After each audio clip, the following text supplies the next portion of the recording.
13 days away from the biggest fight, the most competitive fight in the last decade, maybe in the last 20, 30 years, Errol Spence versus Terrance "Bud" Crawford. And you know, me, I'm Bud Crawford all the way. I'm Team Bud all the way. And I love the fact that in this fight, that Bud Crawford is going to have to deal with adversity and being the smaller fighter. Most people think he's going to lose his fight because he's a smaller fighter, and that, you know, Errol Spence is going to walk him down. He's going to use his strength and his size, and he's just going to be too much for Crawford in the end.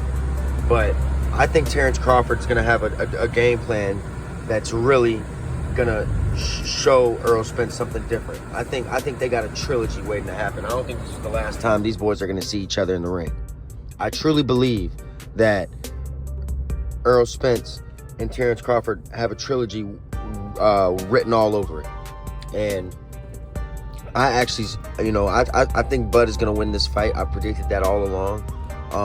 I do have my doubts at times, you know what I'm saying? Who wouldn't with a fight like this? Because Errol Spence is just that amazing, and he really is the bigger guy. So you gotta think, like, how deep does Crawford have to dig in this fight? But man, Crawford's never let me down in all of my years of being a fan of him and watching him perfect his craft. He works really hard.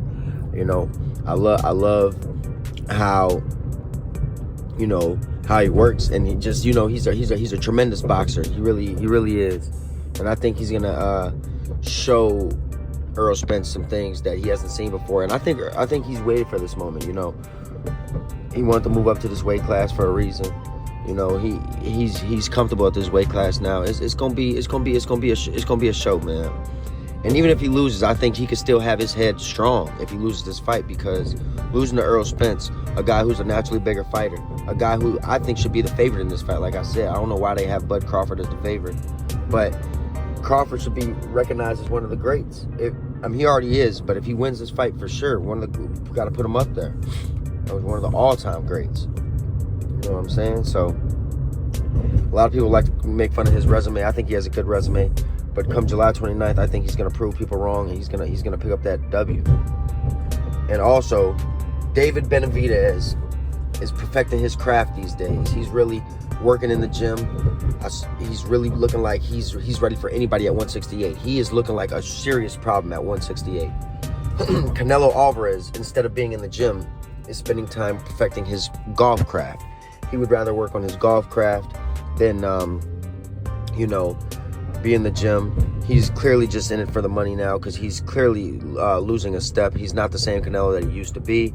And, you know, I just wish that he would give David Benavidez the opportunity that he deserves, because David Benavidez absolutely deserves his chance, and he's his mandatory, but he refuses to fight him because he knows he has no chance of winning, and because he's a Latino fighter, he knows he'll lose his fan base to him. And Canelo is a smart businessman at this point in his career, so he's not trying to lose his fan base. That is a really weak move by Canelo Alvarez, in my opinion, because that's not how Mexicans get down. That's not the culture. The culture is Mexicans fight Mexicans for war. It was like that with Marco Antonio Barrera versus Eric Morales, and also Juan Manuel Marquez. And the list goes on. You don't duck and dodge. So what he's doing is really weak. I do appreciate him fighting Charlo, even though Charlo's going up 2 weight classes to fight him. I respect Charlo a lot more than I respect what Canelo's doing in that fight.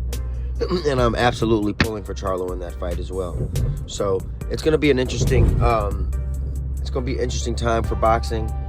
But Canelo Alvarez is still and will forever be the biggest duck in boxing.